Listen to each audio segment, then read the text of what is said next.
영혼은 고귀하다는 말을 전제로 하기 때문에 얼핏 들으면 그럴듯한 말처럼 옳은 말처럼 들리기도 하겠지만 문제가 그 다음의 전제가 문제가 되는 것이죠. 사람의 육신은 악한 것이다. 이 육신 몸은 중요하지 않다라는 거예요. 아무렇지 않게 몸을 써도 괜찮다라고 그들이 말을 합니다. 왜냐? 영혼에 어떤 특별한 지식만 있으면 구원에 이를 수 있기 때문에. 여러분 생각해 보세요. 이런 사상을 주장하니, 이런 생각들을 가지고 살아가니 어떻게 살아갔을까요? 그 사람들 어떻게 살아갔을까요? 여러 가지 좋지 않은 결과들을 초래했겠지만 그 중에서도 가장 큰 문제는 쾌락주의적으로 나타나는 것이 가장 큰 문제가 되었습니다. 사람들이 자신의 몸을 소중하게 생각하지 않고 그러다 보니까 여러 가지 성적 타락의 문제들이 일어나게 된 것이에요. 몸은 중요하지 않기 때문에 그렇죠. 그런데 예수님을 믿기 시작해서 교회 공동체에 들어온 사람들마저도 이런 영지주의적 사상의 영향을 받아서 내 몸은 아무런 의미가 없고 내 몸은 막 써도 된다는 생각들을 갖고 쾌락주의적으로 살아가는 사람들이 고린도 교회 안에 일어나게 된 것입니다. 이게 문제였다라는 거예요. 제가 첫 시간에도 언급을 했는데 고린도 교회에는 다양한 문제들이 있었다라고 했어요. 갈등의 문제, 사람들이 싸우는 문제, 이단 문제 등등의 여러 가지 문제들이 많았는데 그 중에 한 가지, 또 하나의 문제가 바로 음행의 문제라고 오늘 사도 바울이 말을 합니다. 음행의 문제가 있었다라고 성경에 기록하고 있어요. 바울이 전해들은 교회의 소식 가운데에 교회가 처한 아주 심각한 문제들 가운데에 하나가 바로 이런 음행의 문제였다라는 거죠. 5장 1절에 보면 이렇게 말씀을 합니다. 너희 중에 심지어 음행이 있다 함을 내가 들었다 라고 바울이 말을 하고 있어요. 바울이 교회 안에 일부 성도들 중에 음행의 죄를 아무렇지 않게 짓고 있는 성도들이 있다라는 소식을 바울이 전해 듣게 됩니다. 잘못된 관계를 맺는다든가 돈을 주고 몸을 사고 판다든가 이런 문제들이 이미 1세기 타락의 도시였던 고린도에서, 심지어 고린도 교회 안에서 일어나기 시작했다라는 거죠. 여러분 생각해 보세요. 어찌 사람을 영과 육으로 나누어서 영혼만이 선한 것일 수 있고 육은 아무렇지 않을 수 있을까요? 육은 아무런 의미가 없고 막 써도 된다라고 생각할 수가 있을까요? 그렇지 않겠죠.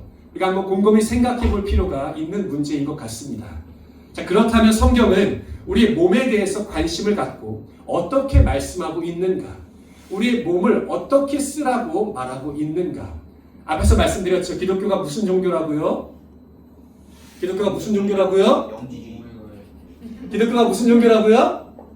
네, 몸의 종교라고 했습니다. 기독교는 몸의 종교라고 했습니다.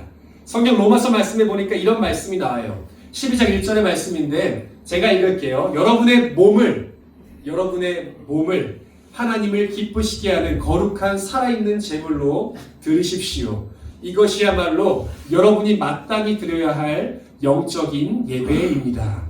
아멘. 무엇을 드리라고요? 여러분의 몸을 드리라고 말합니다. 영적인 예배가 무엇인가? 영적인 예배가 무엇인가라고 고민해 볼 때에 이 사도 바울이 말하는 거예요. 여러분의 몸을 하나님께 드리십시오. 이 한 구절 말씀을 통해 여러 가지 메시지를 생각해 볼 수가 있겠죠. 우리 이 예배 가운데에 우리의 몸이 이곳에 와 있는 것이고 일단 몸을 깨워야 우리가 예배 자리에 나올 수 있겠죠. 몸이 와야 마음이 따라오는 거예요. 그렇기 때문에 이 예배 가운데 중요한 것은 그 몸의 습관을 따라서 여러분들이 내 주일을 하나님께 드린다는 것은 굉장히 중요한 의미가 될 수도 있겠죠. 여러분의 몸을 하나님 앞에 거룩한 산 제물로 드리라고 성경은 말씀합니다. 그리고 사도 바울이 고린도 교회를 향하여서도 오늘 이 몸에 대한 중요한 말씀을 선언하게 되는데 앞에서 말했듯이 육신은 악하다라고 말하는 그 영지주의의 영향으로 여러 성적인 타락으로 일어나는 음행을 저지르고도 아무렇지 않게 살아가는 성도들을 향하여 오늘 바울이 선언합니다. 3장 16절의 말씀 우리 같이 앞에 화면 보고 한 번 더 말씀 한번 읽어보겠습니다. 자, 시작.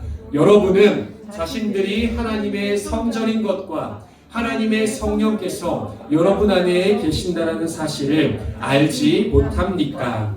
아멘. 강력한 선언이죠. 여러분의 몸이 어떤 몸인지를 알라는 거예요. 여러분들이 무엇을 또 누구를 담고 있는 존재인가를 분명하게 성경은 이렇게 말씀합니다. 너희는 하나님이 거하시는 하나님의 성전이다. 아멘이죠. 하나님의 성령께서 너희 안에 계시는 너희는 하나님의 성전이라고 성경은 말씀합니다. 1세기와 마찬가지로 21세기를 살아가는 지금 이 시대에도 여러분 너무나 우리 주변에서 무분별하게 각종 음행이 일어나고 있습니다. 얼마나 많은 성적 타락의 문제들이 곳곳에서 일어나고 있나요? 우리에게 분별력이 절실히 필요한 이 시대에 저는 하나님이 이 말씀 이 시대 가운데에 주시는 줄로 믿습니다. 우리가 생각해 봐야 되고 중요하게 여겨야 되는 것은 우리의 몸에 있음을 기억하시기를 바랍니다. 어떤 분의 묵상글에 보니까 이런 묵상글을 적어놓은 것을 제가 보게 되었습니다. 한번 들어보시고 앞에 눈으로도 한번 봐보세요. 제가 읽어볼게요. 어쩌다가 집에 손님이라도 오면 긴장하며 청소하고 준비하고 대비를 하는데 하나님의 성령을 모시고 살면서 나는 왜 전혀 긴장을 하지 않는가? 마음에 지저분한 것도 치우지 않고 내버려 두고 의식하지 못하고 산다 라고 묵상글을 적어 놓습니다. 여러분 이 글의 내용이 너무나 공감이 돼요. 어쩌다 손님이 우리 집에 온다고 생각해보면 너무나 정상적인 반응이겠죠. 청소도 해야 되고 손님을 맞이할 준비를 할 텐데 우리가 어떤 사람이라고요? 네, 하나님의 성령을 모시고 사는 사람.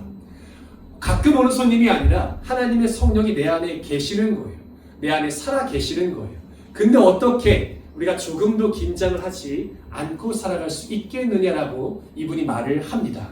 마음에 지저분한 것 있으면 치워야겠죠. 내 몸에 거룩함을 훼손하고 있는 것 있다면 버려야겠죠. 내 말에 내 행동에 하나라도 하나님이 기뻐하지 않으실 것이 있다면 청소를 해야겠죠. 이것이 하나님의 성령을 마음에 두고 내 몸에 두고 살아가는 자들의 마땅한 삶의 자세인 줄로 믿습니다.